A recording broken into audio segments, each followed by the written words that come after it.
So this is a 1946 Aranca Champ, and Joe and I are going to do a little bit of spin training, spin awareness training. Purpose of which is to get a little bit of a deep dive into slow flight characteristics of an airplane, as well as to see what the recovery procedures are for an aircraft with a wing that has stalled completely.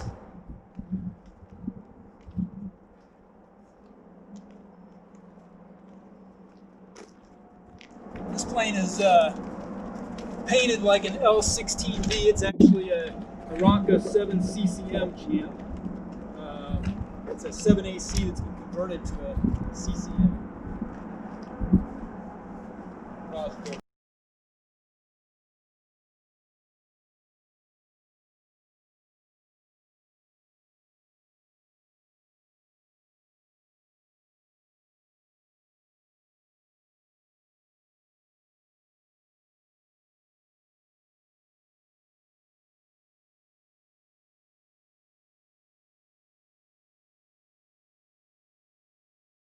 This attitude, we're on base leg, and I go, oh crap, I look outside, and I just realized that I did. So that's how quickly it drops right there. Yep, you did it hard. How much altitude we lose? 200.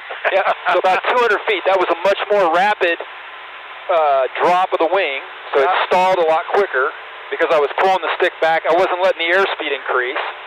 And I kicked the big boot of rudder in as though I was overshooting the runway. So you can find basically what we're, obviously you're not going to want to do that, but the key is if you get distracted for whatever reason, you find yourself slow on base, and then you're overshooting.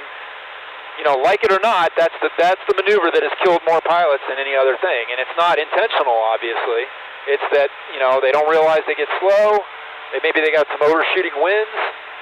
They try to wrap it around with a little bit of rudder, and now that uncoordinated adverse yaw causes the wing to drop rapidly.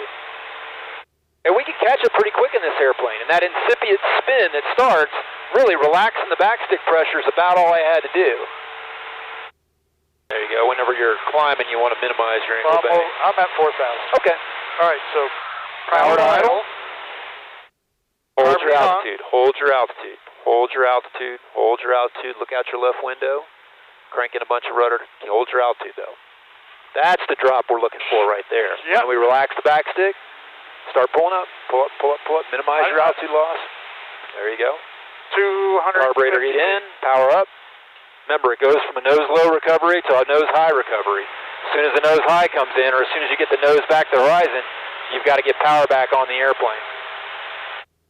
I guess one of the things in coming back up, I'm trying to avoid too much G. Yeah, and that's fine. You're only, that was about not even quite 2 Gs. Okay, but I've been so ingrained with don't pull it back. Sure. I've got a video of, please don't rip the wings off. I understand. Now, this airplane is a utility category airplane, so it can handle up to 4 Gs, really about 4.5 Gs on the airplane, but you're not going to be pulling that. Do another one? We're there. Yep, sure. All right. Powered idle. And I should be taking this back gentler, right? I shouldn't be so... Hold your altitude. Hold your altitude.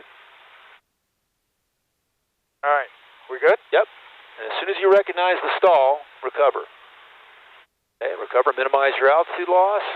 As the nose comes back to the horizon, power back up. How much altitude we lose? 190. There you go. Now that feasibly is recoverable. Yeah. Because, on base, you're somewhere around 500 feet on base. Yeah. Normally when you roll out on final, you're around 300 feet. And we ended up heading back into the sun, though, too. All right. And this airplane recovers pretty fast. It's a lot faster. If we did it in an extra or something like that, it would roll completely over. In fact, I'm going to demonstrate one of those for you. I got the controls. You have the controls. I have the controls. You're uncoordinated right now. Let me know when we're back up to 4,000 feet. You're at 4,000 feet. All right. Power to idle. Carb heat on. Carb heat is on.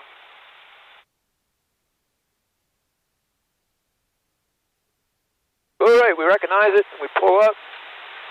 That's about a 2.5, 3G turn, or 3G pull right there. Power comes on. Carb heat in. How much altitude we lose? About 400 feet? You're at 200 now. Okay, so yeah, we didn't lose a lot.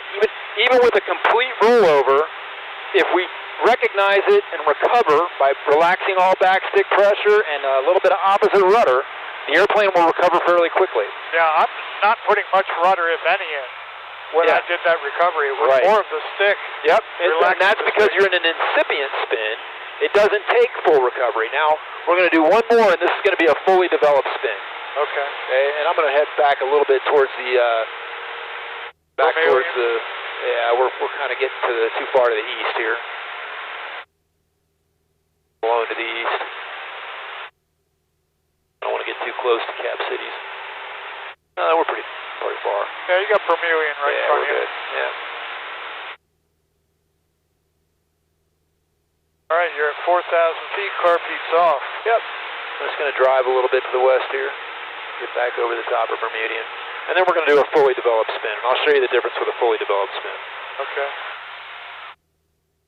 Okay, carburetor heat on. Carb heat is on. Slowing down to our minimum control airspeed. This time it's going to be to the right.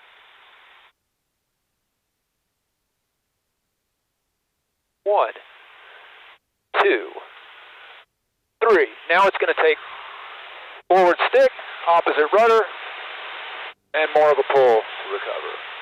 Probably should have lost about 800 feet on that one. Yes. No, 700. 700, okay. And carburetor heat in. Carb heat in. Okay. And that one, if I had just relaxed it, would not completely recover. I believe that. It was active.